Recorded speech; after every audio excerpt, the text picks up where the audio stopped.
여러분 반갑습니다. 하재누리 행정학의 출제 문제풀이 강의. 이 시간에는 2024년도 7급 지방공무원 시험 출제 문제를 가지고 여러분들을 만납니다. 네, 시험 치신 여러분들이 상당히 고생 많이 하셨으리라 생각이 됩니다. 지난번에 이제 10월에 치러졌었던 그 국가공무원 시험 2차하고 이제 많이 비교가 되는 시험이 바로 이 7급 지방공무원 시험입니다.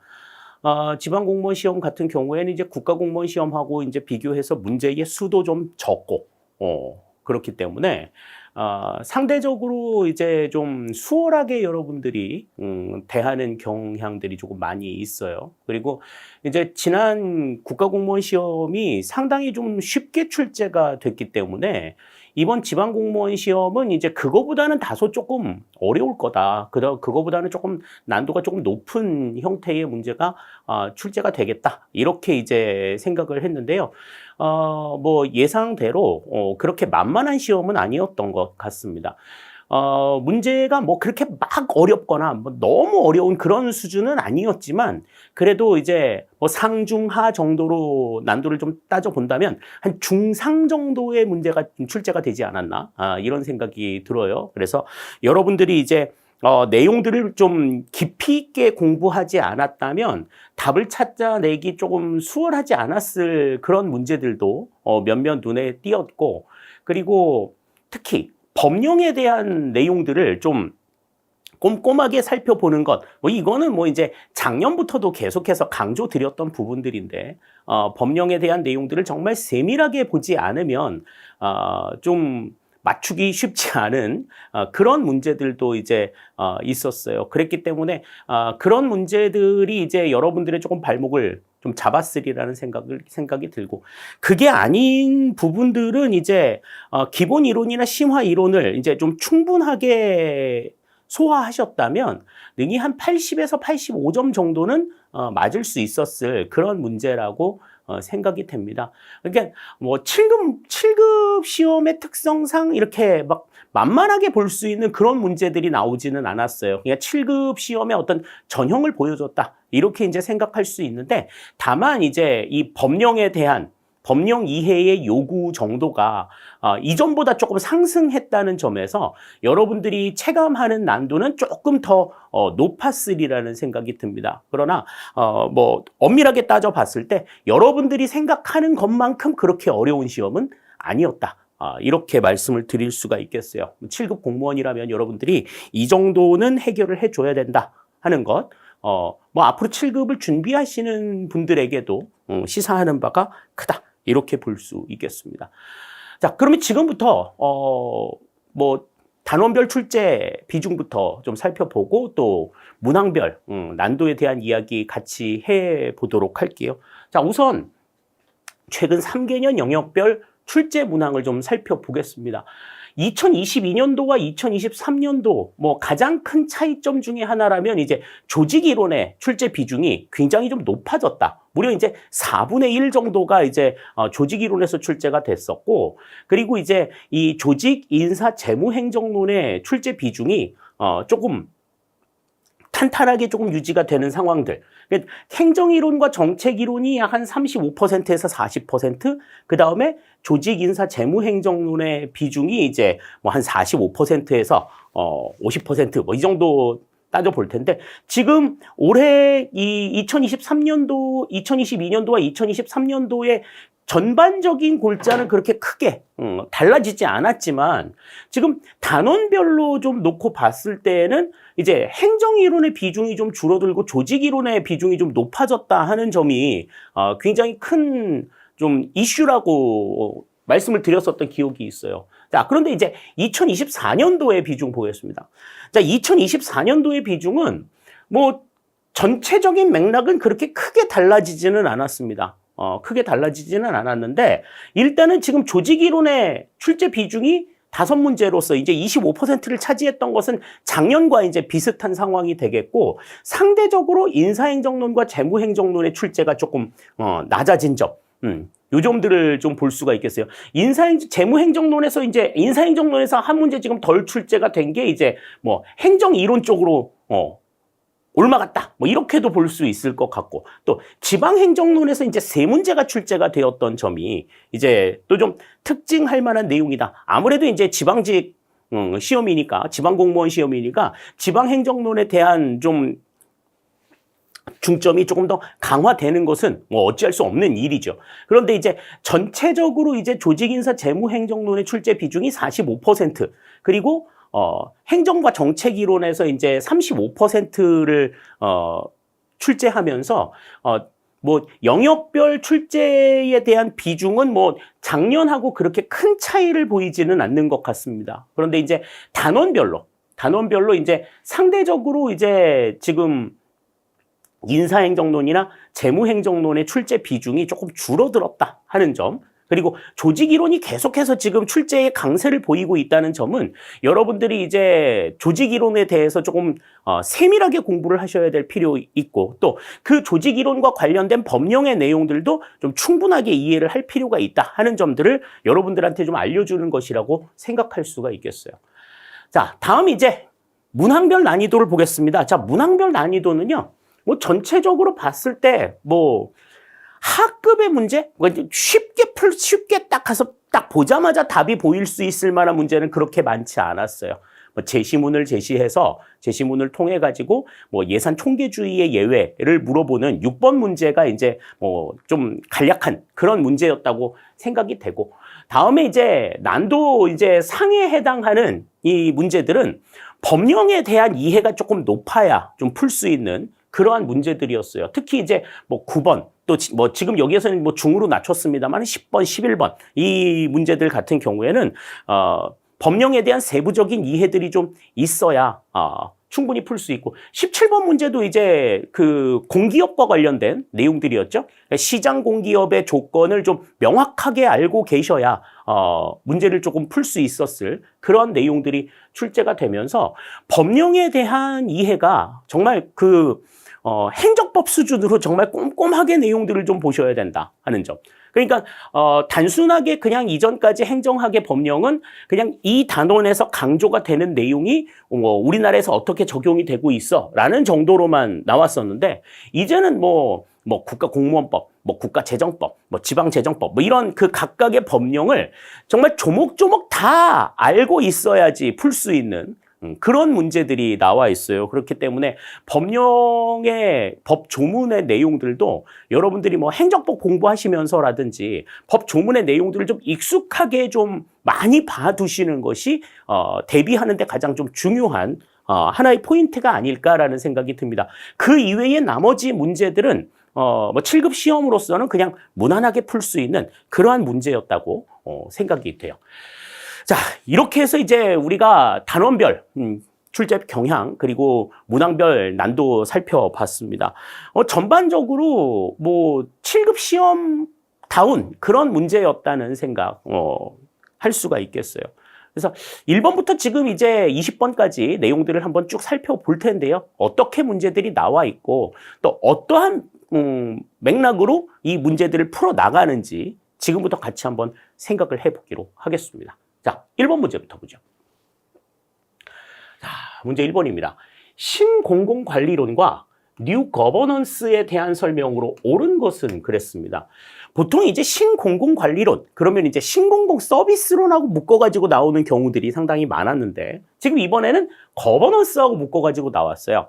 그럼 신공공관리론의 특징과 뉴 거버넌스의 특징도 같이 우리가 좀 비교했던 표가 이제 기본서에 나와 있었잖아요. 그 내용들을 바탕으로 한번 내용들을 보시죠. 보기 1번 봅니다. 신공공관리론은 신뢰를 기반으로 조정의 원리를 강조하고, 뉴 거버넌스는 시장 지향적 경쟁 원리를 강조한다. 그랬는데, 이 신공공관리론 같은 경우에는 이제 시장 메커니즘을 도입해서 성과를 강조하는, 그래서 효율성을 추구하는 그러한 내용을 담고 있다면, 뉴 거버넌스라고 하는 건 서로 각기 다른 주체들의 어떤 유기적 협력을 강조하는 내용들이죠. 자, 그렇다면 신뢰를 기반으로 조정의 원리를 강조한다 하는 점은 신공공관리론의 특징이라기보다는 뉴 거버넌스의 특징이라고 보는 게 맞을 것 같고, 다음 시장 경쟁적 경쟁 원리는 신공공관리론의 특징이라고 보는 것이 맞겠죠. 그렇기 때문에 지금 여기에서는 신공공관리론과 뉴 거버넌스가 서로 지금 앞뒤가 좀 바뀌어 있어야 맞는 이야기가 되겠습니다. 그래서 뉴 거버넌스는 신뢰를 기반으로 조정 원리를 강조하고 신공공관리는 시장 지향적 경쟁 원리를 강조한다. 이렇게 봐야 맞는 내용이죠. 1번 그래서 틀린 내용이 되겠습니다. 자, 다음 2번이죠.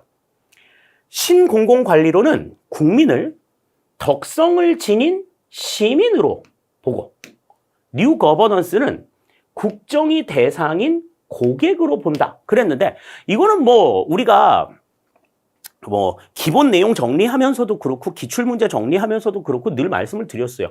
고객으로 국민을 봤다. 그러면 이거는 신공공관리론의 입장이고, 그리고 뉴 거버넌스 같은 경우에는 이제 덕성, 교양과 상식을 갖춘 시민, 그러니까 국정의 하나의 동반자로서 인정을 하는 이 같은 움직임이죠.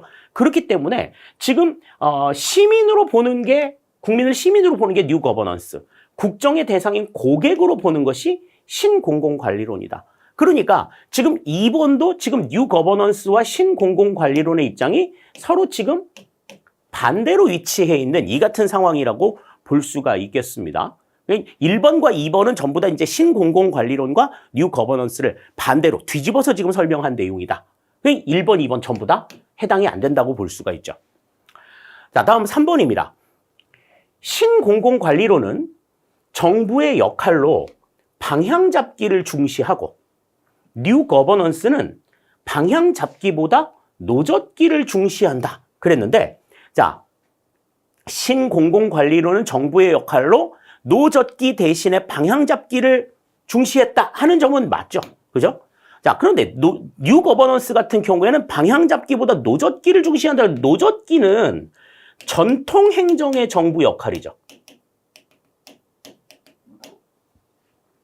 전통 행정에서 추구하는 정부의 역할이고, 신공공관리론은 그것을 타파하고 방향 잡기를 강조했다. 그러면 뉴 거버넌스에서 강조하는 정부의 역할은 뭐였어요?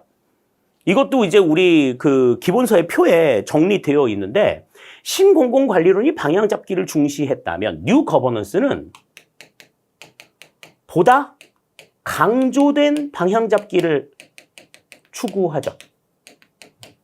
그러니까 뉴 거버넌스와 신공공관리론에서 강조하는 정부의 역할은 다르지 않다는 거야. 전부 다 방향 잡기를 추구했다 하는 것이 특징이라고 볼 수가 있겠죠. 그렇기 때문에 3번의 내용은 이 뒤 내용이 틀린 내용이 된다. 이렇게 우리 볼 수 있겠습니다.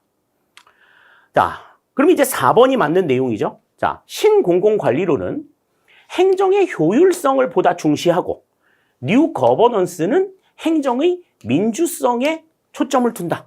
그러니까 효율성, 투입 대비 산출의 비율을 강조했다면 뉴 거버넌스는 아까도 말씀했지만 각각의 개체들 간의 유기적인 협력을 강조한다. 그러니까 여러 사람들의 참여를 강조한다는 점에서 행정의 민주성에 초점을 둔다고 볼 수 있겠습니다. 따라서 1번의 정답은 여기서는 4번이 맞는 내용이 된다. 이렇게 이제 볼 수가 있겠어요. 각각의 1, 2, 3번이 어떻게 틀린 부분인가 하는 것들을 분명하게 정리를 해두실 필요 있을 것 같습니다. 자, 다음 2번입니다. 자, 동기부여 이론에 대한 설명으로 옳은 것은 그랬어요. 자, 동기부여 이론. 그러면 이제 뭐 내용 이론이냐 과정 이론이냐 요걸 놓고 이제 우리가 많이 이야기를 했었는데, 각각의 그 이론들이 강조하는 측면들이 분명히 있었죠. 그것들을 이제 전반적으로 지금 이 시간에 지금 물어본 내용이다. 이렇게 이제 볼 수 있겠습니다. 자, 1번부터 보시면 아지리스의 성숙, 미성숙 이론은 사회문화적으로 학습된 욕구를 성취 욕구, 권력 욕구, 친교 욕구로 구분한다. 그랬는데 지금 사회문화적으로 학습이 되었다. 욕구는 학습의 결과다라고 보는 것은 아지리스가 이야기한 성숙, 미성숙 이론의 내용이 아니죠. 이거는 아지리스의 주장이 아니라 지금 이 사회문화적으로 학습된 욕구다라고 인간의 욕구를 결정한 것은 맥클리랜드가 주장한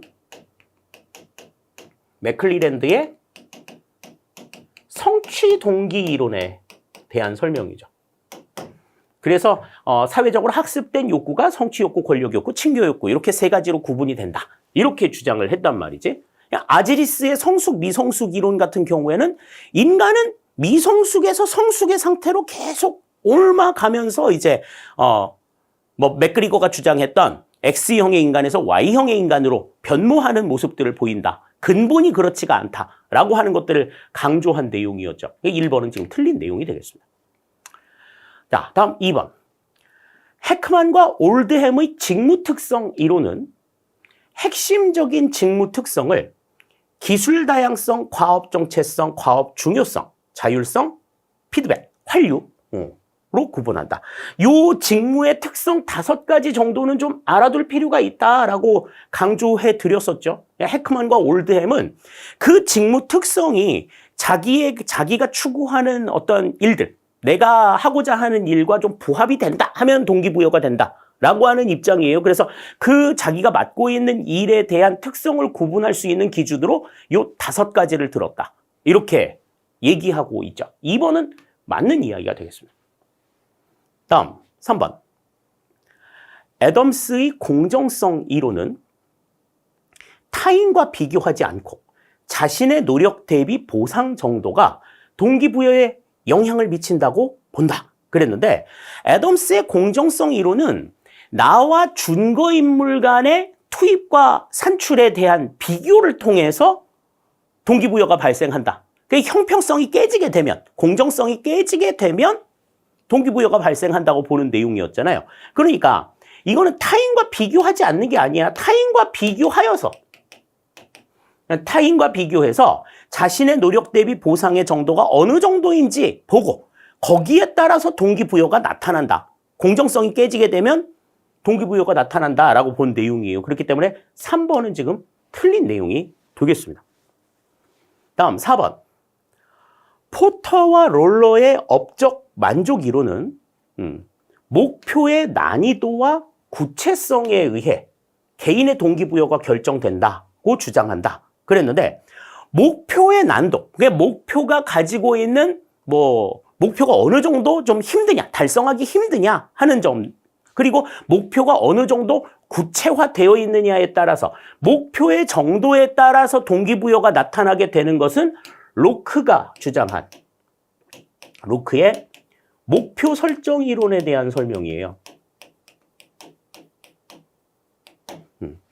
포터와 롤러의 업적 만족 이론은 이제 동기부여의 측면에서 이제 보상에 대한 성과가 계속해서 반복적으로 이루어질 때, 지속적으로 이루어진다라는 확신이 있으면 그를 바탕으로 다시 새로운 동기부여가 나타난다 하는 내용이지.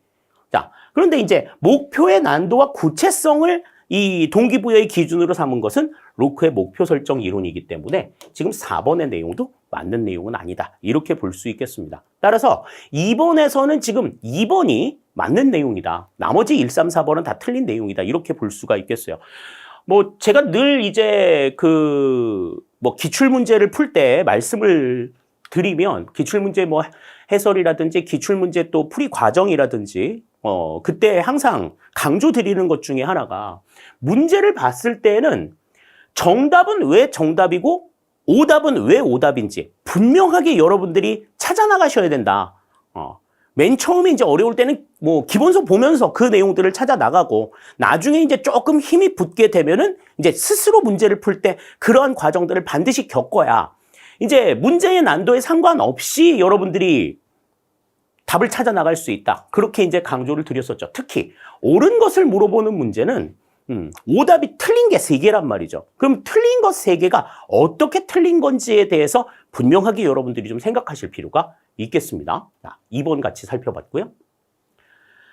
자, 다음 3번입니다. 사바티어의 옹호 연합 모형에 대한 설명으로 옳지 않은 것은 그랬습니다. 이 사바티어의 옹호 연합 모형, 우리가 이제 기본서에서 이제 정책 지지 연합 모형이라고도 이야기했었는데 이 정책 지지 연합 모형 같은 경우에는 뭐 정책에 대한 어떤 상향적인 접근과 하향적인 접근이 같이 좀 통합적으로 이루어져 있는 상황들이고 또 정책 변동에 있어서도 이 옹호 연합 모형, 정책 지지 연합 모형을 통한 그 지지 세력들의 어떤 신념이나 학습의 정도에 따라서 서서히 정책이 변화되는 굉장히 오랜 기간 동안 느리게 정책이 변화되는 이 같은 상황들을 설명하는 대표적인 모형이다. 이렇게 이야기를 했는데요. 자, 그 특징을 바탕으로 해서 이제 문제를 푸시면 답을 쉽게 찾으실 수 있었을 것 같아요. 자, 1번 봅니다.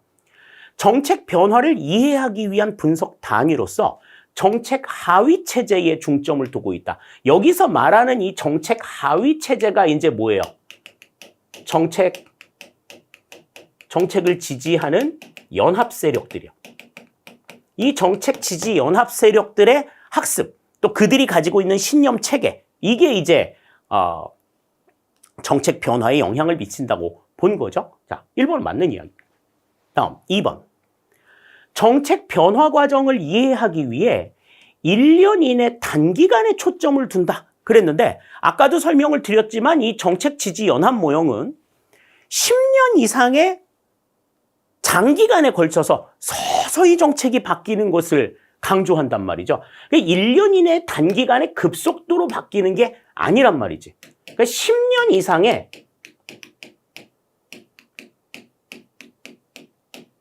정책 변화 과정을 이해하기 위해서는 10년 이상의 장기간에 초점을 맞춰야 한다 하는 것이 이 정책 지지 연합 모형의 특징이라고 볼 수가 있어요. 이 2번은 지금 틀린 내용이 됩니다.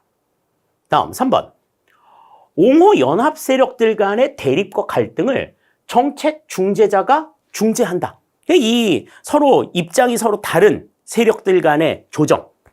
굉장히 좀 힘들겠죠. 그렇기 때문에 변화하는 것이 쉽지가 않다. 이렇게 볼 수 있는 거고요. 다음 4번. 정책 하위 체제에 영향을 미치는 외생 변수는 안정적 변수와 역동적 변수로 구분된다. 그러니까 외부에서 나타나는, 외부에서 영향을 미치는 이 정책 변화에 이 지지연합 세력에 영향을 미치는 외적인 요인은 안정적인 변수와 역동적인 변수. 그러니까 불확실성이 낮은 변수와 높은 변수. 이런 것들로 구분이 될 수 있다 하는 것도 맞는 이야기가 되겠습니다. 따라서 지금 3번에서는 2번이 지금 확실하게 틀린 내용이 되겠죠. 그러니까 이 같은 사바티어의 옹호 연합 모형, 정책 지지 연합 모형이 나왔을 때에는 이거는 그냥 긴 기간이야. 긴 기간. 10년에서 15년 뭐 이렇게 가는 엄청나게 긴 기간 동안에 서서히 정책이 바뀌는 거다라고 하는 점을 머릿속에 생각하셨다면 지금 이 2번의 내용이 바로 톡 도드라져서 보였을 거다. 이렇게 이제 생각을 할 수 있겠어요. 3번의 정답은 2번이 된다. 이렇게 볼 수 있겠습니다. 자, 다음 4번입니다. 공익에 대한 설명으로 옳은 것은 그랬어요. 자, 공익에 대한 문제가 나왔다. 그러면은 반드시 뭐 생각해야 된다고 얘기했었지? 실체설의 입장과 과정설의 입장을 분명하게 좀 구분할 필요가 있다. 이 실체설이라고 하는 것은 약간 좀 절대성을 강조하는 그러한 설이라면 과정설 같은 경우에는 이제 상대성을 강조하는 내용이다. 그래서 사익과 구분된 공익이라고 하는 것이 실체로 존재한다 하는 것이 이제 실체설의 입장인 거고, 그 다음에 과정설의 입장은 공익은 실체로 존재하는 것은 아니지만 사익 간의 조정의 결과로 나타나는 것이다. 이렇게 이제 보는 입장이다. 그랬어요. 자, 그러면 옳은 것을 고르래요. 1번부터 봅니다. 실체설은 사익들의 타협과 조정의 산물로서 실체를 드러내는 가치를 공익이라고 본다. 그랬는데 사익들의 타협과 조정의 산물이라고 보는 것은 이거는 실체설의 입장이 아니라 과정설의 입장인 거죠. 실체를 드러내는 가치, 이거는 이제 실체설의 입장이 맞는데 사익들의 타협과 조정의 산물이라고 보는 것은 이거는 과정설의 입장이다. 그런데 앞의 내용이 지금 틀린 거죠. 네. 그러니까 지금 1번의 내용은 지금 과정설과 실체설이 지금 공이 지금 들어있는 내용이다. 그러니까 지금 앞에 있는 내용은 과정설에 대한 내용이고, 뒤에 나와 있는 내용이 이제 실체설에 대한 내용이기 때문에 앞의 내용 때문에 지금 1번은 틀린 내용이 된다. 이렇게 이제 우리가 볼 수 있어요. 다음, 두 번째. 과정설은 정부 또는 행정관료가 공익결정 과정에서 주체로서 적극적인 역할을 수행한다고 본다. 그랬습니다. 행정관료가 공익결정 과정에서 적극적인 역할을 해서 뭐 해야 된다는 거야? 이거는 조정과 중재를 해 나가야 된다라고 하는 걸 이야기하는 거죠. 그죠? 자, 그러니까 조정과 중재 어떻게 해야 되는 거야? 조정과 중재. 이것만 보면 이제 과정설의 입장이라고 볼 수가 있는데, 자, 어떻게 해야 된다? 적극적인 역할. 안내를 해야 된다는 거죠. 이렇게 하셔야 됩니다. 라고 길을 보여줘야 되는 내용이야. 그래서 공익결정 과정에서 관료들이 국민들을 안내해주는 역할을 해야 되는 거죠. 그러니까 안내해주는 이정표의 역할을 해줘야 된다. 적극적인 역할이라고 하는 것은. 자, 이거는 지금 과정설의 입장이 아니라 실체설의 입장으로 봐야 돼요. 실체설의 입장으로. 이 같은 그 어떤 합의된 내용을 바탕으로서 움직이는 것은 과정설의 입장이겠지만 관료들이, 정부나 관료가 국민들에게 이렇게 움직여야 된다라고 하는 것들을 계속해서 강조하고 주지시키는 이 같은 내용들은 그래, 조정이나 중재라고 보기는 어렵고 그냥 안내라고 봐야지 맞는 내용이에요. 전에도 한번 그 비슷한 문제들이 나온 적이 있었어요. 실체설의 입장, 과정설의 입장이 이 정부에서 안내자의 역할을 한다. 이게 이제 뭐에 대한 얘기냐 하는 거지. 그러니까 지금 여기서 적극적인 역할이라고 하는 것은 안내자의 역할을 담당하는 실체설의 입장이다. 2번도 지금 틀린 내용이 되는 거예요. 다음 3번. 공익은 정책 비용과 편익 등 자원 배분의 가치 기준을 제공한다. 그랬는데, 자, 정책의 비용과 편익에 있어서 배분 원칙의 가치 기준을 제공한다. 요거는 이제 어떻게 배분하는 것이 모두의 편익을 조금 비슷하게 맞추는 거냐. 이러한 하나의 가늠자가 될 수 있다라는 거죠. 그래서 정책의 비용과 편익과 같은 자원 배분의 가치 기준을 제공한다는 점은 맞는 얘기입니다. 그러니까 어떠한 정책이든지 어떠한 행정이든지 그 행정의 기준은 공익을 실현하는 거다. 공익을 최대화하는 거다. 이렇게 생각하시면 이제 3번은 맞는 내용이라고 볼 수가 있겠고. 다음, 공익은 자유, 형평, 평등과 같이 수단적 행정가치에 해당한다. 그랬는데 지금 이 공익과 자유, 형평, 평등, 그 다음 뭐 더 나가서 공공가치 이런 것들은 수단적 행정가치가 아닌 본질적인 행정가치에 속하는 내용이죠. 그 자체가 목적이 되는 행정가치. 이것들을 이제 이야기한다. 이렇게 볼 수가 있습니다. 따라서 4번도 지금 틀린 내용이 되겠어요. 따라서 지금 옳은 것을 골라라 그럼 여기서는 3번이 정답이 되는 걸 알 수가 있겠습니다. 그러니까 공익에 대한 이야기를 알려고 하면 이제 이 실체설과 과정설에 대한 정리가 확실하게 이루어져야 된다라고 하는 점 생각을 하셔야 될 거예요. 4번 같이 살펴봤고요. 자, 다음 5번입니다. 정책 결정 모형에 대한 설명으로 옳은 것은 그랬습니다. 이거는 이제 여러 이제 정책 결정 모형들을 좀 보셨으면 아실 내용들이기는 한데 사실 이게 지금 여러 개의 이 정책 결정 모형들에 대한 내용들을 섞어가지고 냈기 때문에 지금 이 문제는 다소 여러분들이 좀 답을 찾기가 쉽지는 않았을 그런 문제이기도 해요. 자, 그런데 익숙한 내용들이 매치가 되어 있어야 돼. 각각 그 모형들에서 강조가 되는 익숙한 내용들이 있단 말이죠. 그걸 한번 생각해보자 하는 겁니다. 자, 1번. 혼합 주사 모형에서 우리 혼합 모형이라고 이야기하죠. 그래서 합리 모형과 점증 모형의 통합. 요거를 이제 강조한 내용인데 자, 문제성 있는 선호란 의사 참여자들이 무엇이 바람직한지에 관한 선호가 분명하지 않은 상태에서 결정에 참여하는 것이다. 그랬는데 자, 이 문제성 있는 선호라고 하는 말은 혼합 주사 모형에서 나온 이야기가 아니라 이거는 쓰레기통 모형에서 강조가 되는 요소죠. 쓰레기통 모형 같은 경우에는 어땠어요?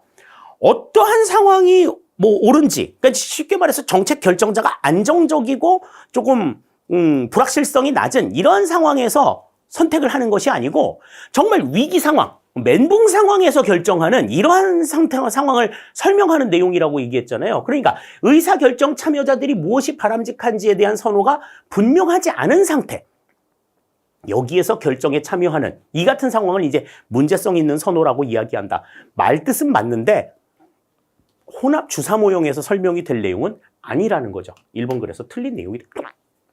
다음 2번. 최종 모형에서 불명확한 기술이란 목표와 수단 사이의 인과관계가 명확하지 않은 것이다. 그랬습니다. 목표와 수단 사이의 인과관계가 명확하지 않은 것을 우리가 불명확한 기술이라고 이야기하는데, 이 불명확한 기술이라고 하는 말 자체도 쓰레기통 모형에서 우리가 볼 수 있는 내용이에요. 쓰레기통 모형에서는 문제성 있는 선호와 불명확한 기술을 바탕으로 해가지고 정책 결정이 이루어지는 정말 마구잡이의 상태, 이런 상태를 설명하고 있는 내용이죠. 최종 모형에서 최종 모형에 대한 이야기가 나오려고 하면 뭐가 먼저 나와야 돼? 그치? 초합리성, 직관, 영감 같은 초합리성을 경제적 합리성과 함께 붙여서 결정을 이루는 이 같은 모형이 이제 최종 모형의 특징인 거잖아요. 지금 이 불명확한 기술도 쓰레기통 모형에 대한 설명이니까 2번의 내용은 맞는 내용이 아니다. 이렇게 볼 수 있겠습니다. 자, 다음 3번입니다. 쓰레기통 모형에서, 자, 이제 쓰레기통 모형이 나왔는데, 문제 중심의 탐색이란 정책 결정 능력의 한계로 관심 있는 문제 중심으로 대안을 탐색하는 것이다. 자, 이 문제 중심의 탐색은 어디의 특징이었어요? 그 문제만 딱 보는 거야. 그냥 발등에 불만 끄는 이러한 상태. 이걸 우리는 회사 모형에서 봤었죠. 그러니까 문제 중심의 탐색이라는 말은 회사 모형에서 적용이 될 수 있는 내용이란 말이지. 그래서 쓰레기통 모형과 연관을 지었으니 3번도 지금 틀린 내용이래요.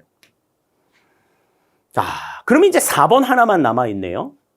자, 앨리슨 모형의 합리적 행위자 모형에 따르면, 그러니까 모형 1에 따르면 국가 또는 정부에 의해서 채택된 정책은 그 국가의 전략적 목표나 목적을 극대화하도록 의도된다. 그러니까 국가나 정부에 의해서 채택이 된 정책, 다시 말해서 이 합리적 행위자 모형은 단일한 결정 주체를 바탕으로 해가지고 목표 달성을 극대화시키기 위한 정책이죠.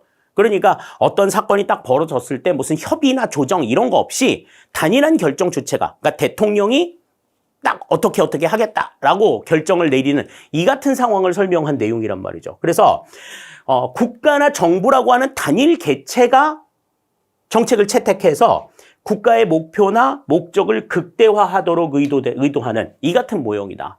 맞는 이야기가 되는 겁니다.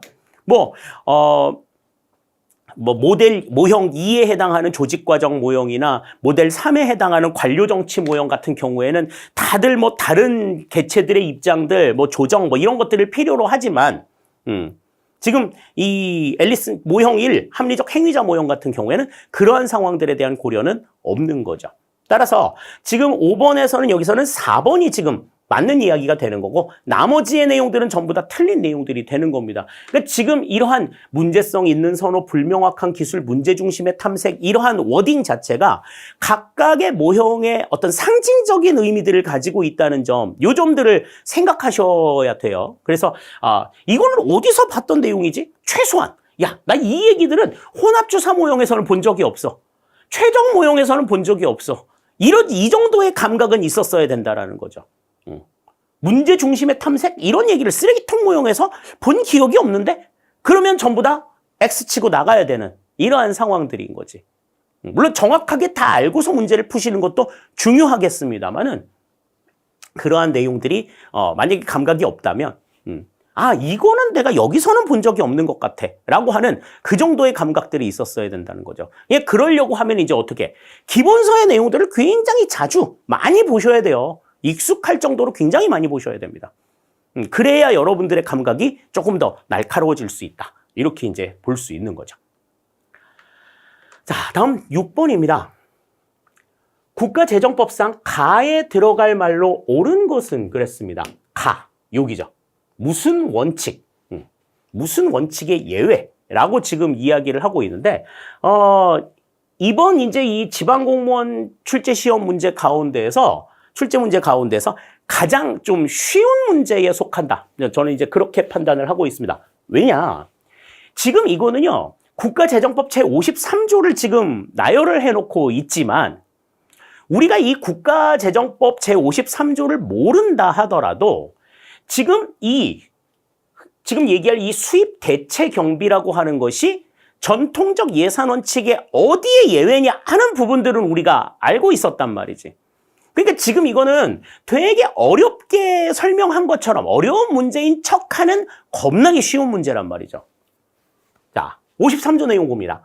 각 중앙관서의 장은 용역 또는 시설을 제공하여 발생하는 수입과 관련된 경비로서 대통령령으로 정하는 경비, 그러니까 용역 또는 시설을 제공해서 발생하는 경비를 우리가 뭐라고 얘기한다? 수입 대체 경비라고 하는데, 자, 이 수입 대체 경비의 경우 수입이 예산을 초과하거나 초과할 것이 예상되는 때에는 그 초과 수입을 대통령령으로 정하는 바에 따라 그 초과 수입에 직접 관련되는 경비 및 이에 수반되는 경비에 초과 지출할 수 있다 하는 거죠. 그러니까 원래 수입이 발생하면 어떻게 해야 돼? 국고에 들어가서 국고에서 돈을 빼내 써야 되는데, 지금 이 수입 대체 경비 같은 경우에는 초과 수입이 발생을 하게 되면 그 초과 수입을 그 부서 내에서 그 초과 수입에 직접 관련되는 경비나 이에 수반되는 경비에 지출을 할 수 있도록 해요. 그러니까 예산을 거치지 않고 지금 돈이 들어오고 돈이 나가는 상황을 허용을 해준 거지.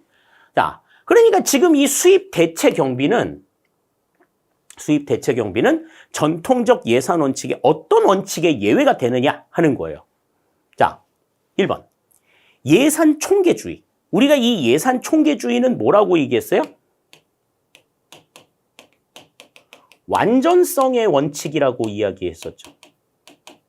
완전성의 원칙. 수입과 지출은, 그러니까 세입과 세출은 전부 다 예산에 계상이 되어야 한다라고 하는 그러한 원칙을 우리가 완전성의 원칙이라고 얘기했고, 이 완전성의 원칙을 예산 총계주의라고 얘기한다 그랬는데, 지금 이 수입 대체 경비가 예산을 거치지 않고 예산에 기록이 되지 않고 돈이 들어오고 돈이 나가는 상황들을 지금 설명하고 있기 때문에 지금 이 수입 대체 경비는 예산 총계주의 원칙의 예외다, 이렇게 이제 볼 수가 있어요. 국가재정법 제53조에 예산 총계주의 원칙의 예외라고 되어 있습니다. 1번이 맞는 내용이 되겠어요. 자, 다음 예산 사전 의결. 이거는 뭐예요? 예산이 집행이 되기 전에는 반드시 국회의 의결을 거쳐야 한다 하는 원칙이고, 예산 공개성의 원칙은, 예산 공개의 원칙, 모든 예산은 전부 다 공개가 되어야 한다라는 원칙이었죠.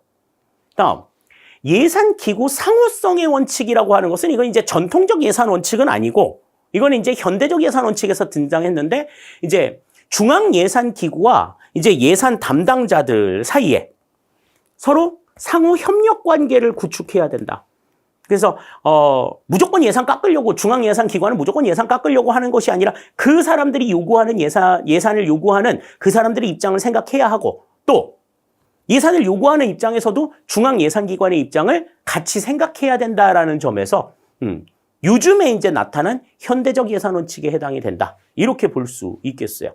따라서 지금 2, 3, 4번은 지금 여기에 대한 설명이 될 수가 없습니다. 6번의 정답은 1번이 된다, 이렇게 우리가 볼 수 있겠어요.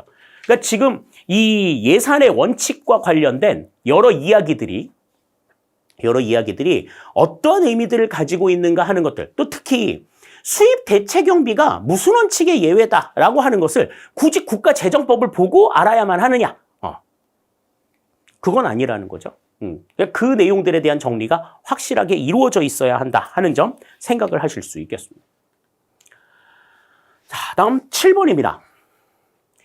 사바스의 공공서비스 유형에 대한 설명으로 옳지 않은 것은 그랬습니다. 자, 옳지 않은 것. 그래서 지금 요금제, 집합제, 시장제, 공유제가 나와 있는데, 자, 1번부터 보죠. 요금제는 자연 독점 등으로 인한 시장 실패에 대응하기 위하여 정부가 직접 공급하거나 공기업이 공급하는 경우가 많다.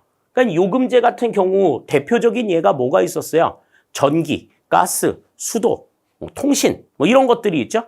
그러니까 지금 특히 이제 전기, 가스 같은 경우에는 이제 정부나 공기업이 공급하는 경우들. 정부가 직접 공급하는 경우들은 없지만 공기업을 통해 가지고 공급을 하는 모습들을 보여주죠. 1번 맞는 이야기가 됩니다. 다음 2번. 집합제는 비용 부담에 따라 서비스 혜택을 차별화하거나 서비스에서 배제할 수 없어 무임승차 문제가 일어날 수 있다. 집합제라고 하는 건 뭐였어요? 이건 순수 공공재를 이야기합니다. 이 순수 공공재는 이제 세금을 많이 내든 적게 내든 똑같이 이 서비스를 제공하기 때문에 사실 세금을 좀 덜 내는 사람들은 어떻게 하면 돼? 세금 많이 내는 사람들 사는 동네 가가지고 거기에서 이제 서비스를 받는 이러한 상황들이 나올 수 있다는 거죠. 이런 무임승차 문제가 나타나는 것이 이제 순수 공공재 입장에서 나타날 수 있는 문제입니다. 2번 맞는 이야기예요. 다음. 시장재는. 자, 시장재는 주로 이제 시장에서 공급이 되는 재화죠. 주로 시장에서 제공되어 공공부문의 개입이 최소화되는 서비스이다. 맞는 이야기가 되겠지. 자, 그러면 4번. 어디가 틀렸는가를 볼까요? 자, 공유재는 비경합성과 비배제성을 특징으로 하며 국방, 외교 등이 여기에 속한다. 그랬는데 비경합성과 비배제성을 특징으로 해서 국방, 외교를 예로 하고 있는 것은 공유재가 아니라 이거는 집합제에 해당이 되는 내용이죠. 공유재는 뭐야? 공유재는 경합성은 존재하지만 배제성은 존재하지 않지만 경합성은 존재하는 상황. 그러니까 경합성과 비배제성을 특징으로 한다. 이렇게 해야 맞는 이야기가 되겠고 거기에 대한 예시가 뭐가 있었어요?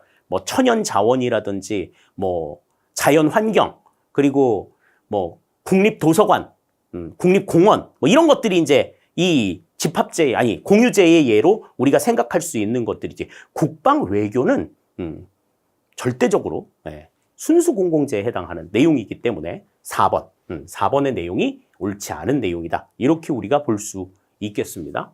7번 같이 살펴봤어요. 다음 8번입니다. 우리나라의 책임운영기관 제도에 대한 설명으로 옳지 않은 것은 그랬습니다. 많은 이야기들이 쭉 있는데 이거는 약간 조금 보기가 좀 어처구니 없습니다. 그래서 은근히 답이 조금 잘 나왔을 것 같은 그런 내용이에요. 자, 1번부터 볼게요. 행정안전부 장관은 기획재정부 및 해당 중앙행정기관의 장과 협의하여 책임운영기관을 설치하거나 해제할 수 있다. 그러니까 책임운영기관의 관리 주체는 어디야? 행정안전부 장관. 그래서 행정안전부가 각 행정부처의 책임운영기관들을 관리를 하고 있어요. 1번 맞는 내용. 다음 2번. 기관의 지위에 따라 중앙 책임운영기관과 소속 책임운영기관으로 구분이 된다. 그런데 중앙 책임운영기관은 이제 특허청 하나가 있고, 그죠? 다음에 소속 책임운영기관은 이제 각 부처 소속의 기관들이죠. 이렇게 이제 구분이 되어 있다. 2번도 맞는 내용이 되겠습니다. 다음 3번.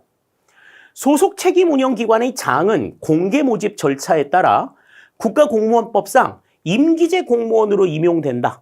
그래서 최장 5년까지 임용이 될 수 있다. 그렇게 말씀을 드렸죠. 그래서 이제 기본적으로 최소 2년까지 주어지고 그리고 나서 성과가 조금 좋다. 그러면은 3년 더 해서 최장 3년 더 해서 최대 5년까지 임기를 수행할 수 있도록 하고 있죠. 3번도 맞는 내용입니다. 자, 그러면 4번이 틀린 건데 책임운영기관은 공공기관의 운영에 관한 법률상 종합평가의 대상이다. 그랬는데 책임운영기관은 종합평가 매년 합니다. 종합평가 매년 하는데 그 근거가 되는 법령이 공공기관의 운영에 관한 법률이 아니에요. 자, 공공기관의 운영에 관한 법률은 우리가 잘 알다시피 공기업, 준정부기관, 그리고 기타 공공기관을 대상으로 하죠. 그래서 공기업, 준정부기관, 기타 공공기관을 이제 기획재정부 장관이 컨트롤합니다. 그러니까 지금 이 공공기관의 운영에 관한 법률과 관련해서 이 설치하거나 해제할 수 있는 권한을 가지고 있는 사람은 기재부 장관이에요. 그러니까 책임운영기관은 공공기관의 운영에 관한 법률이 아니라 책임운영기관 설치 운영에 관한 법률이 있습니다.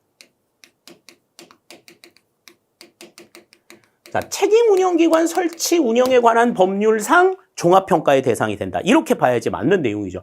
공공기관의 운영에 관한 법률에 공기업, 준정부기관, 기타 공공기관만 있는데 책임운영기관이 거기에 포함이 안 된다는 것만 분명히 알아도 4번이 지금 아니라는 거는 너무나 분명하게 알 수 있는 내용들이 되겠죠. 따라서 8번의 정답은 4번이 된다. 이렇게 우리 볼 수 있겠습니다. 자, 다음 9번입니다. 지방재정법상 지방재정에 대한 설명으로 옳지 않은 것은 그랬습니다. 굉장히 이제 지방재정에 대해서 포괄적으로 지금 설명하고 있는 내용인데 지방재정법의 내용을 조금 면밀하게 보셔야 지금 이 내용 가운데서 어느 게 이제 맞고 틀리는지를 좀 알 수 있는 내용이에요. 그렇기 때문에 여러분들이 답을 찾기 상당히 좀 힘들었으리라는 생각이 듭니다. 이거는 그냥 뭐 연필 굴렸을 사람들도 되게 많아. 자, 1번부터 보죠. 특정한 재정 수요에 충당하기 위한 특별조정교부금은 민간에 지원하는 보조사업의 재원으로 사용할 수 있다. 그랬는데 이 특별조정교부금이라고 하는 것은 이제 광역자치단체에서 기초자치단체에 특정한 재정 수요에 충당하기 위해서 부여하는 내용들이죠. 이거는 민간에 지원하는 보조사업의 재원으로 사용할 수 없도록 지방재정법 제29조의 3에 명시가 되어 있는 내용이에요. 그렇기 때문에 1번이 지금 확실하게 틀린 내용이 된다. 이렇게 볼 수 있겠습니다. 이것도 이제 뭐 많이 봤어야 아는 건데 그러니까 법령의 내용들을 그렇게 좀 꼼꼼하게 보지 못했다라고 하면 이게 그런가? 아닌가? 뭐 이런 좀 혼동이 됐을 가능성이 있어요.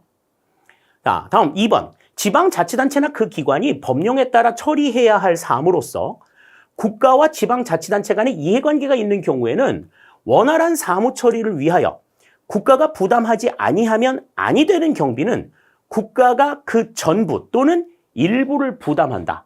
그러니까 국가와 지방자치단체 간의 이해관계가 있다라고 하면은 이거는 이제 어떤 사무예요?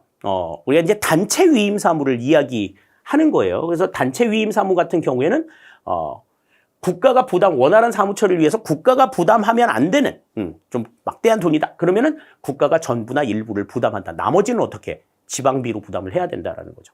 2번 맞는 내용. 다음. 국가가 스스로 하여야 할 사무를 스스로 하여야 할 사무 그러면 이거는 이제 뭐예요? 우리가 이제 고유사무, 자치사무라고 이야기하는 거죠. 그래서 지방자치단체나 그 기관에 위임하여 수행하는 경우, 그러니까 국가가 스스로구나. 자, 국가가 스스로 하여야 할 사무를 지방자치단체나 그 기관에 위임해서 수행하는 경우에는 그 경비는 국가가 전부를 그 지방자치단체에 교부하여야 한다. 직접 해야 되는 일인데 넘겨줬다라고 하면은 비용을 전부 다 내야 된다라는 거죠. 이것도 맞는 내용이 돼요. 다음 4번. 국가는 정책상 필요하다고 인정할 때 또는 지방자치단체의 재정사정상 특히 필요하다고 인정할 때에는 예산의 범위에서 지방자치단체에 보조금을 교부할 수가 있다. 그래서 예산의 범위에서 보조금을 교부할 수 있다.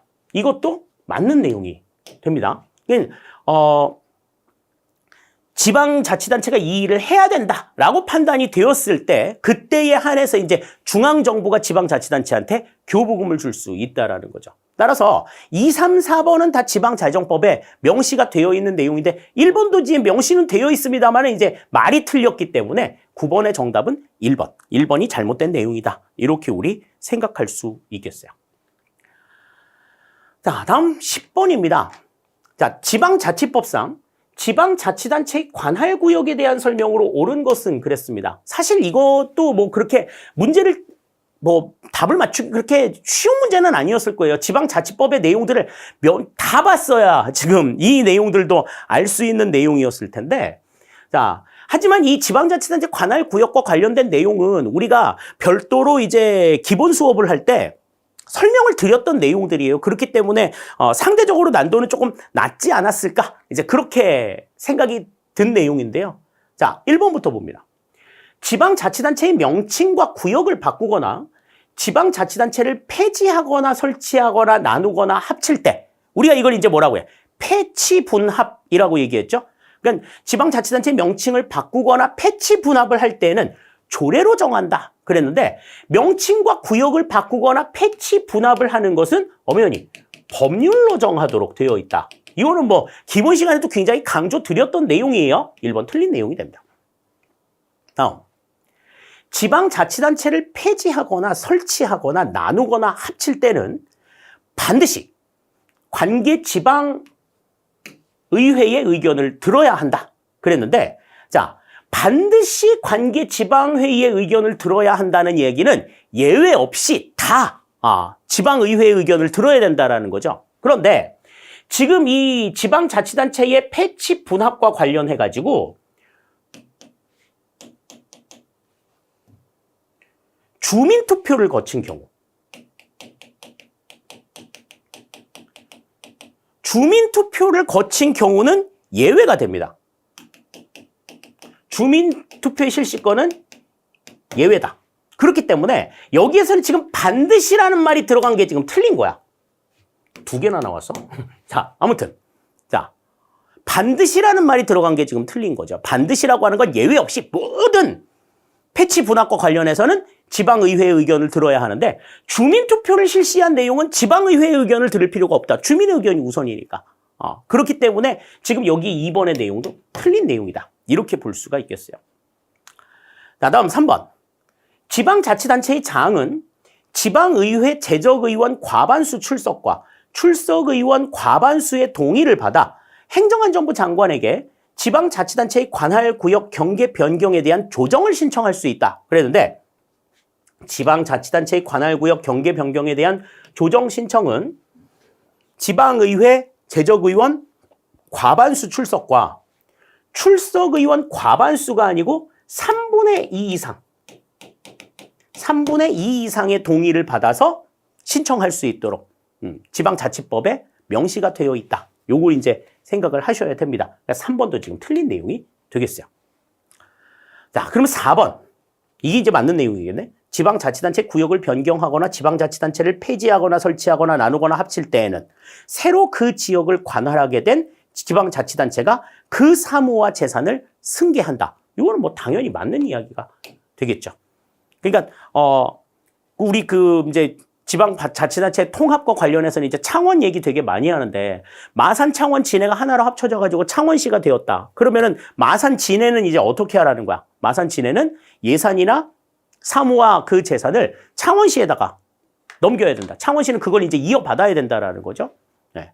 이게 맞는 이야기가 되겠습니다. 따라서 10번의 정답은 여기선 4번이 된다. 나머지의 내용들이 어떻게 다른가 하는 것들 분명하게 생각을 해두시면 좋을 것 같아요.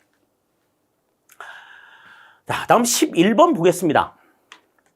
자, 넛지 이론에 대한 설명으로 옳은 것은 그랬습니다. 조금 생소한 이야기죠. 최근에 이제 행정학에서 이제 이 넛지와 관련된 내용들이 언급이 되면서 시험 문제 상당히 출제가 조금 많이 되고 있는데 이 넛지는 이제 행동경제학의 한 내용이에요. 그래서 어떠한 자극이나 어떠한 뭐 압력, 뭐 어떤 힘에 의하지 않고 자발적으로 구성원들이 움직일 수 있는 기제를 만드는 이 같은 상황들을 우리가 이제 넛지라고 이야기를 합니다. 그래서 여러 사람들의 행태를 보고 그 행태에 맞춰 가지고 뭔가를 유도하는 이 같은 상황들이죠. 자, 거기에 대한 설명으로 옳은 것을 고르래요. 자, 1번. 자유주의적 개입주의 원리에 따라 시장 기반의 경제적 인센티브 수단을 선호한다. 그랬는데 지금 이거는 시장 기반의 경제적 인센티브를 준다는 건 뭐야? 너 이렇게 하면 이러한 상을 줄게. 이러한 뭐 대가를 줄게. 그래가지고 사람들을 움직이게 만드는 거라는 거지. 그런데 지금 이 너찌라고 하는 거는 아까도 말씀을 드렸지만 어떠한 힘이나 어떤 자극 없이 스스로 움직이게끔 만드는 거라고 말씀을 드렸잖아요. 그러니까 시장 기반의 경제적 인센티브를 선호하지 않습니다. 네, 1번 틀려요. 다음 2번. 행동경제학에 기반하여, 행동경제학에 기반한다는 얘기는 맞고 실험을 통한 귀납적 분석보다는 가정에 기초한 영역적 분석을 지향한다. 그랬는데 가정에 기초한 영역적 분석은 이렇게 하면 이렇게 움직일 거야 라고 생각한다는 거지. 그런데 지금 이 너찌에서 강조하는 것은 요렇게 사람들이 움직이고 있으니 거기에서 어떻게 유도를 해나가자. 사람들을 계속해서 관찰한 결과를 바탕으로 해서 유도할 수 있는 방법을 내는 거죠. 그냥 머리 굴려가지고 가설을 세우는 게 아니라. 따라서 실험을 통한 귀납적인 분석을 더 지향합니다. 그러니까 지금 이 연역적 분석보다 귀납적인 분석을 더 지향하는 이 같은 모습들을 보여준다. 앞의 내용과 뒤의 내용이 바뀌어 있어야 맞는 내용이 되겠어요. 2번도 틀린 내용이 되겠습니다. 다음 3번. 정부의 역할 및 정책 수단으로서 선택 설계의 개념을 도입한다. 이거는 너찌에서 강조하는 내용입니다. 요렇게 움직일 수 있도록 이게 있으니 이렇게 해보자. 사람들로 하여금 그런 생각들을 하도록 설계가 되어 있다는 얘기죠. 자, 다음. 인간의 휴리스틱은 인지적 오류와 행동 편향을 방지한다. 그랬는데 휴리스틱이라고 하는 것은 이제 어떠한 분명한 상황이 아닌 상황에서 그냥 어림짐작으로 결정하는 이 같은 상황을 우리가 휴리스틱이라고 이야기를 해요. 그러니까 이 휴리스틱은 인지적인 오류나 행동 편향을 방지하기보다 오히려 유발하는 그러한 모습들을 보여주고 있죠. 그렇기 때문에 명확하게 리드를 하는 것이 좀 필요하다. 이렇게 볼 수 있겠습니다. 따라서 11번에는 이제 3번이 지금 옳은 이야기고 나머지 1, 2, 4번은 다 틀린 이야기가 된다. 이렇게 이제 우리가 볼 수 있겠어요. 11번의 정답은 3번이 정답이 되겠습니다. 자, 다음 12번입니다. 총액 인건비제에 대한 설명으로 옳은 것만을 모두 고르면 그랬습니다. 이제 총액 인건비 제도, 기준 인건비 제도, 인건비와 관련해서 이제 시행이 되고 있는 제도. 잊어버릴만 하면 한 번씩 이제 시험 문제에 나오는 내용인데 지금 이 총액 인건비 제도 같은 경우에는 정원과 보수의 자율성을 확보하기 위한 그러니까 보수와 정원 관리에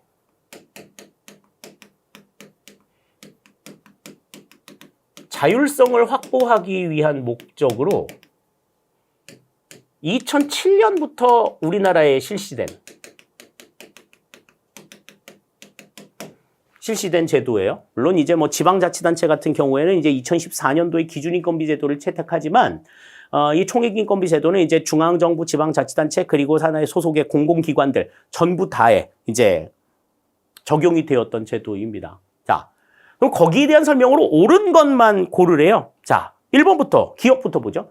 총액인건비제의 시행으로 보수 관리에 대한 각 부처의 자율성이 확대되었다. 그죠? 보수와 정원 관리의 자율성을 확보하기 위한 것이 목적이기 때문에 그로 인해서 각 부처의 자율성이 확대되었다. 맞는 내용이 되겠습니다. 다음, 니은. 책임운용기관의 설치 운영에 관한 법령에 따른 책임운용기관은 총액인건비제 시행이 대상에 해당하지 않는다. 그랬는데 이거는 지금 이제 정부와 관련된 모든 기관들의 전부다. 그러니까 책임운용기관 같은 경우에는 사실 각 중앙부처의 소속기관에 해당이 되기 때문에 그 소속기관들도 전부 다 해당합니다. 책임운용기관도 총액인건비제 시행 대상에 해당한다. 그러니까 니은은 이제 틀린 이야기가 되겠죠. 다음 디귿. 총액인건비제를 시행하는 기관은 의도적 절감 노력으로 확보한 재원을 성과 상여금 및 성과 연봉 등에 활용할 수 있다. 그러니까 의도적으로 절감해서 그거를 부서에서 개별적으로 사용할 수 있도록 하고 있는 거죠. 디귿도 맞는 내용이 되겠어요. 따라서 옳은 것만 골라라 그러면 기억하고 디귿 이 두 가지가 되겠다. 따라서 12번의 정답은 2번이 정답이 되는 것 우리가 알 수 있겠습니다. 자, 다음 13번입니다. 정부 업무평가 기본법상 정부 업무평가에 대한 설명으로 옳은 것만을 모두 고르면 그랬습니다. 옳은 것. 자, 이거는 사실 정부 업무평가 기본법의 내용을 좀 한 번이라도 봤으면 뭐 어렵지 않게 볼 수 있었을 내용이기는 해요. 자, 기억부터 보겠습니다. 정부 업무평가의 실시와 평가 기반의 구축을 체계적, 효율적으로 추진하기 위하여 행정안전부 장관 소속하에 정부 업무평가위원회를 둔다 그랬는데 지금 이 정부 업무평가, 우리나라의 정책평가는 국무조정실에서 총괄을 합니다. 그러니까 이 정부업무평가위원회라든지 이 정부업무평가 자체가 전부 다 총책임을 누가 지고 있는 거야? 국무조정실의 수장이 국무총리가 지고 있는 거죠. 그러니까 정부업무평가위원회도 행정안전부 장관 소속이 아니라 이건 국무총리 소속입니다. 기억은 틀린 내용. 다음, 니은. 정부업무평가위원회는 위원장 2인을 포함한 15인 이내의 위원으로 구성한다. 그 15인을 어떻게 구성하는가에 대한 내용들까지 이제 정부업무평가 기본법에 세세하게 나와 있는데 위원장 2인을 포함한 15인 이내의 위원으로 구성한다. 이유는 맞는 내용이에요. 그러니까 위원 가운데서 15인 가운데에서 이제 두 사람은 위원장이 되는 거죠. 다음 디귿. 행정안전부 장관은 매년 각종 평가 결과 보고서를 종합하여 이를 국무회의에 보고하거나 평가 보고회를 개최하여야 한다. 그랬는데 정부업무평가위원회의 위원장이 국무총리인데 행정안전부 장관이 왜 나서 이것도 행정안전부 장관이 아니라 뭐가 돼야지 맞아요? 국무총리가 돼야지 맞는 거죠. 디귿도 해당 사항이 없다. 야, 뭐 너무 일관되게 틀리네. 그지? 행정안전부 장관 아니었으면 다른 장관이라도 좀 해주지. 전부 다 행정안전부 장관은 전부 다 국무총리로 바뀌어야 된다. 자, 다음 리을. 정부 업무 평가의 대상에는 중앙행정기관 또는 지방자치단체의 소속기관이 포함된다. 맞는 이야기가 되겠습니다. 따라서 지금 여기에서는 니은과 리을이 맞는 내용이 되겠어요. 그래서 4번이 정답이 되는 걸 알 수가 있겠습니다. 그리고 정부 업무 평가, 우리나라의 정책 평가를 우리가 정부 업무 평가라고 이야기하는데 그 정부 업무 평가는 국무총리 주관이다. 이렇게 우리가 생각을 해주시면 될 것 같네요. 13번의 정답 4번이 되겠습니다. 자, 다음 14번입니다. 국가공무원법상 공무원 임용 결격 사유에 해당하지 않는 것은 그랬습니다. 자, 국가공무원법 제33조에 보면 이제 공무원 임용 결격 사유가 나와 있어요. 그래서 뭐 피한정 후견인부터 시작해가지고 뭐 쭉 나와 있는데 거기에 지금 해당이 되지 않는 사람을 지금 골라라 그랬습니다. 자, 1번부터 보죠. 공무원 재직 중 징계로 해임 처분을 받은 때로부터 3년이 지나지 아니한 자. 자, 해임 처분을 받으면 3년 동안은 재임용이 금지가 된다라고 말씀을 드렸죠. 이 1번은 맞는 내용이 됩니다. 다음 2번. 파산 선고를 받고 복권된 때부터 5년이 지나지 아니한 자. 그랬는데 아까 우리 이제 그 국가공무원법 제33조에 맨 처음에 나오는 게 이제 그 피한정 후견인이라고 이야기했었죠. 피한정 후견인 그 다음에 나오는 게 이제 파산 선고를 받고 복권되지 아니한 자입니다. 자, 복권된 때부터 5년이 지나지 아니한 자가 아니라 파산 선고를 받고 복권되지 아니한. 그러니까 파산 선고를 받고 복권되지 아니한 자가 결격 사유가 된다는 얘기는 다시 말해서 무슨 얘기야? 파산 선고를 받았지만 나중에 복권이 되면 복권된 즉시 어떻게 할 수 있어? 공무원이 될 수 있다는 거죠. 5년까지 기다릴 필요가 없다는 거야. 2번이 그래서 틀린 내용이 됩니다. 다음 3번. 금고 이상의 형의 집행유예를 선고받고 그 유예 기간이 끝난 날부터 2년이 지나지 아니한 자. 요 금고 이상의 형을 받고 형이 확정이 됐을 때, 집행유예가 됐을 때, 그 다음에 선고유예 처분을 받았을 때 각각의 이 어느 정도 유예기간이 끝난 날부터 언제 있는지 요거 잘 정리해둬야 된다고 얘기했어요. 그게 시험 문제 굉장히 많이 나온다 그랬는데 요거는 지금 맞는 이야기가 됩니다. 다음, 공무원 재직 중 징계로 파면 처분을 받은 때부터 5년이 지나지 아니한 자. 파면 처분을 받으면 5년 동안 재임용이 안 된다라고도 말씀을 드렸죠. 1번, 4번 같은 경우에는 사실 뭐 징계를 이야기하면서도 언급이 됐던 내용이기 때문에 너무나 쉽게 고를 수가 있었을 것 같고요. 자, 파산 선고를 받은 이 상황은 복권되지 아니한 경우에만 임용 결격 사유가 되지 복권이 되면 바로 공무원 임용이 될 수가 있다. 2022년도에 그 국가직 시험에서 요 공무원 임용 결격 사유를 바탕으로 문제가 나온 적이 한 번 있었거든요. 그 이후에 지금 또다시 지금 지방직 시험에서 언급이 된 내용입니다. 자주 출제가 되는 7급 시험에서 꽤 자주 출제가 되는 부분이니까 좀 눈여겨보실 필요가 있을 것 같아요. 자, 14번의 정답은 2번이 되겠습니다. 자, 다음 15번입니다. 직무급 보수 체계에 대한 설명으로 옳은 것은 그랬습니다. 자, 직무급이라고 하는 것은 이제 뭐예요? 뭐를 기준으로서 급여를 주는 거야? 수행하는 직무의 어떤 곤란도와 책임을 기준으로 해서 급여를 주는 내용이죠. 그래서 이제 어떻게? 동일 노동은 동일 임금을 준다. 동일 노동, 동일 임금 지급. 뭐 직급이라든지 이런 거에 상관없이 같은 일을 했다 그러면 똑같이 급여를 주는 이 같은 상황들이에요. 자, 거기에 대한 설명으로 옳은 걸 고르래요. 자, 1번부터 보면 직무급이란 공무원의 직무 수행 능력을 측정하여 그 능력이 우수할수록 보수를 우대하는 보수 체계이다. 공무원의 직무 수행 능력, 이 사람이 일을 얼마만큼 할 수 있을 것인가에 대한 내용. 그 맡은 일의 어려움이 아니라 이 사람이 일을 어느 정도 할 수 있을 것인가를 보는 거는 직무급이 아니고 직능급에 해당이 된다. 그래서 우리가 그 기본 내용 설명을 드릴 때 이 직무급하고 직능급하고 혼동이 될 가능성이 있다. 요 말씀 드렸었어요. 그 내용들을 바탕으로 해서 이 구분을 좀 해놓으셔야 됩니다. 이 공무원의 직무 수행 능력을 바탕으로 보수를 우대하는 것은 직능급이다. 따라서 1번은 지금 틀린 내용이 되겠어요. 다음 2번. 직무 성과에 따른 차등 보수의 원칙을 적용한다. 성과를 바탕으로 해서 차등해서 보수를 주는 것은 이거는 뭐야? 그냥 성과급이지. 직무급이 아니잖아요. 이건 성과급에 대한 내용이 되겠고. 다음, 직무급 산정 시 근속이나 연령을 반영한다. 그랬는데 직무급을 산정할 때는 직무의 곤란도나 책임만 보지 근속이나 연령은 반영하지 않습니다. 근속이나 연령을 반영하는 건 뭐야? 이건 연공급이죠. 연공급에서는 근속이나 연령을 반영하지만 직무급 산정할 때는 근속이나 연령을 반영하지 않는다.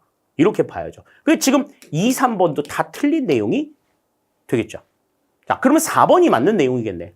직무급을 도입하기 위해서는 직무 분석과 직무 평가를 통한 직무별 상대 가치 평가가 선행되어야 한다. 직무의 상대 가치 평가로 뭐가 나오는 거야? 직무의 곤란도나 책임이 나올 수가 있는 거죠. 그 직무의 곤란도나 책임에 따라서 이 직무는 어느 정도의 가치가 있다는 걸 상대적으로 구분을 할 수 있어야 된다 하는 겁니다. 4번이 여기서는 맞는 내용이 된다. 이렇게 우리 볼 수 있겠네요. 따라서 15번의 정답은 4번이 된다. 이렇게 볼 수 있겠습니다. 자, 다음 16번입니다. 발생주의 회계에 대한 설명으로 옳지 않은 것은 그랬습니다. 자, 이 발생주의 회계는 이제 현금 이동의 원인 행위가 발생한 시점을 기준으로 해서 장부에 기장하는 이 같은 방식을 우리가 발생주의 회계라고 이야기를 하죠. 그래서 이 발생주의 회계 같은 경우에는 현금의 흐름을 알기는 어렵지만 이동이 된 현금, 그 현금이 내가 쥐고 있는 현금의 속성, 이것들을 알 수 있다. 부채냐, 자본이냐, 또 내가 받을 돈, 내가 받을 돈이 있는데 못 받은 돈이 있는지, 또 내가 가지고 있는데 내 돈 아니라 줄 돈이 있는지, 뭐 이런 것들이 명확하게 구분이 되어 있기 때문에 재정의 건전성을 확보하기 굉장히 좀 쉽다. 이렇게 이제 말씀을 드렸었어요. 자, 거기에 대한 설명으로 옳지 않은 걸 이야기해요. 다음 1번. 고정 자산 등 경제적 자원을 회계 과정에서 인식하기 어렵다. 그랬는데 고정 자산과 같은 경제적인 자원, 그러니까 내 돈인지 남의 돈인지 줄 돈인지 못 받은 돈인지 이런 것들을 다 알 수 있다 그랬죠. 인식하기가 상당히 용이하다, 쉽다. 이게 이제 발생주의 회계의 특징이죠. 현금주의에서는 그걸 알 수가 없어. 근데 발생주의에서는 알 수가 있다. 1번이 바로 틀린 내용이 되겠습니다. 2번. 미지급 비용을 부채로 인식한다. 그렇죠? 감가상각을 비용으로 인식한다. 그렇죠? 현금의 유입, 유출과 관계없이 수익과 비용이 발생된 시점에 거래를 인식한다. 그러니까 현금 유입, 유출이 된 시점으로 거래가 이루어지는 게 이게 현금주의인 거고, 수익과 비용이 발생된 시점에 거래를 인식하는 것이 발생주의다. 따라서 지금 여기에서는 2, 3, 4번 다 맞는 내용이 되겠고 1번이 지금 틀린 내용이 된다. 이렇게 우리 생각할 수 있겠습니다. 뭐 현금주의와 발생주의, 뭐 더 나아가서 이제 단식부기와 복식부기 구분을 좀 잘 해두셔야 돼요. 그래서 각각의 특징들, 또 특히 이제 뭐 대차대조표, 우리 재무제표 차변에 뭘 기록하고 대변에 뭘 기록하느냐, 뭐 이런 부분들까지 쭉 이야기했었는데 그 부분에 대해서 좀 분명하게 알아두시면 좋겠습니다. 자, 다음 17번입니다. 자, 공공기관과 지방공기업에 대한 설명으로 옳은 것은 그랬습니다. 이것도 굉장히 좀 문제가 좀 포괄적으로 나와 있고 되게 깊숙하게 나와 있어서 답을 찾기가 좀 쉽지 않았을 그런 문제인데요. 자, 1번부터 좀 살펴볼게요. 공공기관의 운영에 관한 법률상 기획재정부 장관은 경영실적 평가 결과 경영실적이 부진한 공기업 준정부기관에 대하여 공공기관 운영위원회의 심의 의결을 거쳐 기관장 상임이사의 임명권자에게 그 해임을 건의하거나 요구할 수 있다. 그러니까 경영실적이 부진하면 이제 기관장이라든지 상임이사들의 해임을 요구할 수 있다. 그러니까 경영평가 결과를 이제 인사에 활용하는 내용들이 되겠죠? 1번 맞는 이야기가 돼요. 다음 2번. 지방자치단체는 다른 지방자치단체와 공동으로 지방공기업법상 지방공사를 설립할 수 없다. 그랬는데 이 지방공사 같은 경우에는요. 지방공사는 이제 그 지방자치단체가 전액 출자를 할 수도 있고 또 50% 이상 출자를 할 수도 있어요. 그럼 50% 이상 출자를 했다. 그러면 부분적으로 출자를 했다. 그러면 나머지는 누구야? 나머지는 다른 지방자치단체에서 합작을 하든지 아니면 민간 자본을 끌어들이든지 이렇게 해서 이제 설치를 할 수 있단 말이죠. 자, 그러니까 다른 지방자치단체와 공동으로 지방공기업법상 공사를 설립할 수 있습니다. 있어요. 그러니까 전액 출자를 할 수도 있고 50% 이상 출자를 할 수 있다는 거는 50% 말고 나머지는 민간이나 다른 지방자치단체 자본을 끌어들일 수 있다는 거지. 그러니까 2번 틀린 내용이 되겠고. 다음 3번. 공공기관의 운영에 관한 법령상 시장형 공기업은 자산 규모가 2조 원 이상이거나 총 수입액 중 자체 수입액이 차지하는 비중이 50% 이상인 공기업이다. 야, 이건 뭐 우리 기본서에는 이제 명확하게 그 조건들이 명시가 되어 있습니다. 최근에 이제 그 조건이 좀 바뀐 부분들이 있는데 시장형 공기업 같은 경우에는요. 일단 두 가지 조건을 만족시켜야 돼. 첫 번째, 자산 규모가 2조 원 이상이어야 합니다. 그리고 총 수입액 중 자체 수입액이 차지하는 비중이 50%가 아니라 85% 이상이어야 해.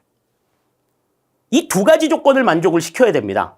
그러니까 총 수입액 중 자체 수입이 차지하는 비중이 85% 이상. 그러니까 지금 여기에서는 틀린 게 뭐냐면 일단 자산 규모가 2조 원 이상인 건 맞아. 그리고 총 수입액 중 자체 수입액이 차지하는 비중이 50%가 아니고 85%여야 하고 다음 이거나라는 말이 나와 있으면 이상이거나 이거나라는 말이 있으면 이 앞에와 뒤에 둘 중에 하나만 만족시키면 된다는 얘기잖아요. 근데 지금 이 시장형 공기업은 이 두 가지를 다 만족시켜야 돼. 그러니까 이거나가 아니고 이거 and야 and. or가 아니라 and가 나와야 돼. 그래서 자산 규모가 2조 원 이상이고 총 수입액 중 자체 수입액이 차지하는 비중이 85% 이상인 공기업이다. 이렇게 설명을 해야 맞는 이야기가 되는 거죠. 3번 틀린 내용이 됩니다. 다음 4번. 지방공기업법상 지방공사의 자본금은 그 전액을 지방자치단체가 출자하며 민간 출자를 허용하지 않는다. 그랬는데 자, 아까 말씀드렸어요. 자, 공사는 공사는 전액을 출자하거나 아니면 50% 이상을 출자해야 된다 그랬어. 그래서 그 나머지 50%는 다른 지방자치단체나 민간 자본을 끌어들일 수 있다 그랬어. 그런데 자, 그 전액을 자본금 전액을 지방자치단체가 출자하며 민간 출자를 허용하지 않는 것은 지방공사가 아니라 지방공단입니다.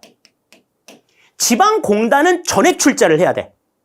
지방자치단체가 전액 출자하고 민간이나 다른 지방자치단체하고 합작할 수 없어. 그래서 공사와 공단의 차이를 좀 알아두실 필요가 있어요. 이게 별도 법인으로 만들어지는 지방공기업에 대한 내용입니다. 그러니까 지금 4번의 내용도 틀린 내용이 되겠죠. 그러니까 17번에는 정답이 여기서는 1번이 정답이 된다. 이렇게 우리가 생각할 수 있겠습니다. 지방공기업과 관련된 내용들도 우리가 이제 심화 시간에 내용들을 정리해 드렸기 때문에 그 내용들 여러분들이 좀 자세하게 보셨다면 뭐 굳이 뭐 지방공기업법이나 공공기관에 관한 운영에 관한 법률 안 보시더라도 이 내용들은 뭐 아니다라는 정도는 알 수 있지 않았을까라는 생각이 들어요. 그러니까 요 내용에 대한 것이 이제 공공기관의 운영에 관한 법률에 있느냐? 요거를 이제 확인을 못 해봤을지언정 2, 3, 4번의 내용들은 분명하게 좀 챙길 수가 있었겠다. 그 중에 이제 3번이 조금 까다로운 내용이기는 했는데 그래도 아닌 건 분명하니까 2, 3, 4번 걸러내시고 1번이 정답이다. 이렇게 이제 보셔야 되는 거죠. 자, 다음 18번입니다. 자, 지방채에 대한 이야기가 나왔어. 지방채에 대한 설명으로 옳지 않은 것은 그랬는데요. 자, 이 지방채라고 하는 거는 이제 지방자치단체가 발행한 채권이에요. 그죠? 지방자치단체가 발행한 채권이기 때문에 그와 관련된 내용들, 지방재정법에서 이제 내용들을 좀 보셔야 합니다. 자, 1번부터 보시면 지방재정법 시행령상 지방채의 종류는 지방채 증권과 차입금으로 구분된다. 그러니까 증권을 발행하든지 아니면 돈으로 들어오든지 뭐 이제 둘 중에 하나라는 거죠. 1번 맞는 이야기. 다음 2번. 지방재정법상 외채를 발행하려면 지방의회 의결을 거친 후 행정안전부 장관의 승인을 받아야 한다. 그랬는데 자, 요거는 이제 뭐 맞냐 틀리냐를 떠나가지고 이거 이렇게 생각해 보시면 맞아요. 우리가 뭐를 뭐 쉽게 말해서 뭐 휴일에 뭐 어디 여행을 가고 싶어. 여행을 가고 싶은데 이제 나이 어릴 때는 부모님 그 보호 아래 있을 때는 부모님이 야, 뭐 어디 가자. 그래가지고 같이 가든지 뭐 우리가 그냥 가고 싶으면 부모님한테 허락을 받고 그리고 가잖아요. 어떻게 갈까를 정하잖아.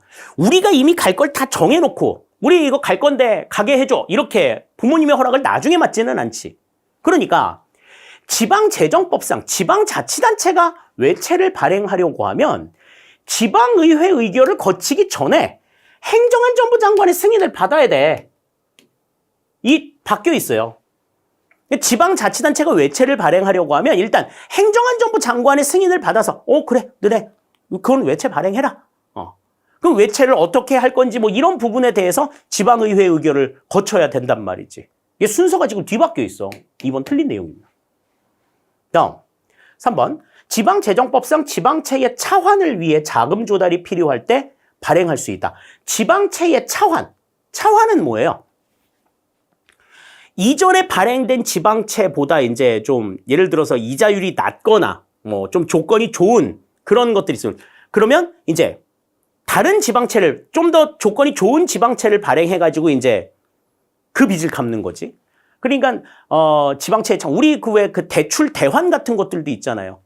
대출을 받았는데 이자율이 낮은 좋은 대출 상품이 있어. 그러면 이 상품으로 이제 갈아타려고 하는 이 같은 상황들. 그런 상황들을 위해서 대출을 받는 거지. 지방채도 마찬가지다. 맞는 이야기가 되겠고. 다음. 4번. 지방재정법상 지방채의 발행, 원금의 상환, 이자의 지급, 증권에 관한 사무 절차 및 사무 취급 기관은 대통령령으로 정한다. 요거는 지방재정법에 언급이 되어 있는 내용입니다. 맞는 내용이 되겠어요. 따라서 옳지 않은 것을 골라라 그러면 여기서는 2번이 정답이 된다. 우리 이렇게 생각할 수 있겠습니다. 자, 다음 19번입니다. 조직 이론 중 조직군 생태학에 대한 설명으로 옳지 않은 것은 그랬습니다. 자, 조직군 생태학이라고 하는 것은 이거는 어떤 내용이에요? 조직군 생태학. 우리 이거는 이제 그 결정론적인 입장이었잖아. 그지? 그래서 이제 공동체 생태학이랑 조금 구분해야 된다라고 말씀을 드렸죠. 그래서 조직 내에서 변화된 환경에 적응하는 조직만 생존하고 그렇지 못한 조직은 도태된다 하는 내용이에요. 자, 거기에 대한 설명을 옳지 않은 걸 골라라 그랬습니다. 자, 1번부터 보시면 조직의 성공은 환경적 상황에 대한 적합성 여부에 달려 있다고 본다. 그렇죠. 그 주어진 환경 상황이 조직과 맞냐 안 맞냐 여기에 따라서 이제 결정이 되는 내용이라는 거지. 1번 맞는 내용. 다음 2번. 환경 변화에 대한 조직의 적응 능력을 둔감하게 하는 구조적 타성 개념을 제시한다. 그랬는데 환경 변화에 대한 조직의 적응 능력을 좀 둔감하게 한. 그냥 바뀌었대. 그냥 이렇게 가. 이렇게 바뀌었대. 이렇게 가. 어떻게 대응해야 될 것인가에 대한 대응 능력 자체를 조금 좀 뭐라고 해야 될까? 좀 약하게 만드는 이러한 하나의 성과라고 볼 수가 있는 거죠. 그죠? 2번은 그래서 맞는 내용이 되겠습니다. 다음 3번. 생태적 환경 변화에 적응하기 위한 조직의 전략적 선택을 주요 분석 대상으로 본다. 그랬는데 자, 생태적 환경 변화에 적응하는 것. 이 적응이라는 말을 썼는데 자, 여기에서 말한 조직의 전략적 선택을 주요 분석 대상으로 보는 것은 우리가 이제 그 조직군 생태학 이론이 아니라 그러니까 단일 조직을 바탕으로 한 우리가 이제 전략적 선택 이론이라고 이야기하죠.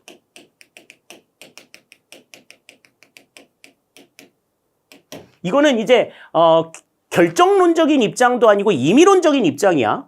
생태적인 환경 변화에 어떻게 대응할 것인지에 대한 전략적인 선택이 굉장히 중요하다. 그래서 이 선택에서는 조직의 리더가 어떤 결정을 하느냐가 굉장히 중요한 입장이었어요. 이거는 임의론적인 관점이야. 근데 조직군 생태학 같은 경우에는 이제 결정론적인 입장을 가지고 있는 내용이잖아요. 그렇기 때문에 이 3번의 내용은 맞는 내용이 아니다. 이렇게 볼 수 있겠고요.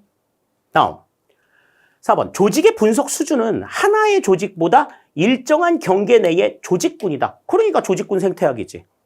그러니까 조직군을 분석 대상으로 한 결정론적인 관점에 대표되는 내용이 조직군 생태학이다. 이렇게 우리가 생각하시면 되겠습니다. 따라서 19번의 정답은 여기선 3번이 된다. 이렇게 우리 볼 수 있겠어요.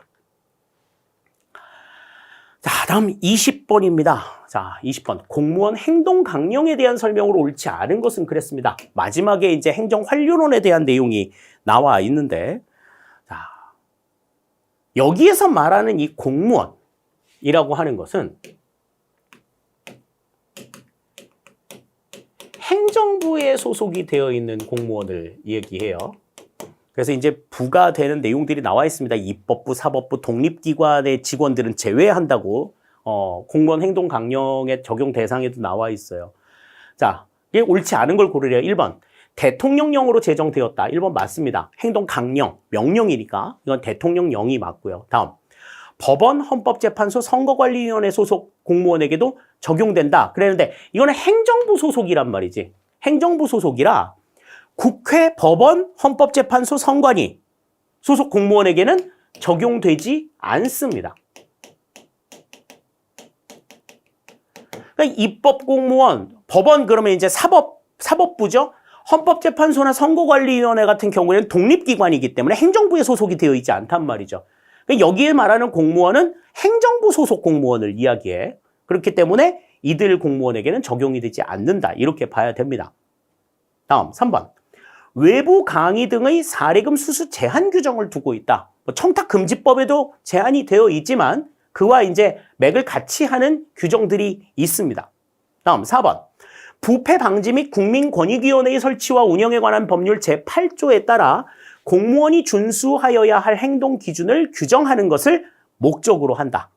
이건 공무원 행동 강령의 목적과 부합이 되는 내용이라고 볼 수가 있겠어요. 따라서 20번에서는 지금 2번 하나가 지금 틀린 내용이 되고 나머지 1, 3, 4번은 맞는 내용이다. 이렇게 우리 볼 수 있겠습니다.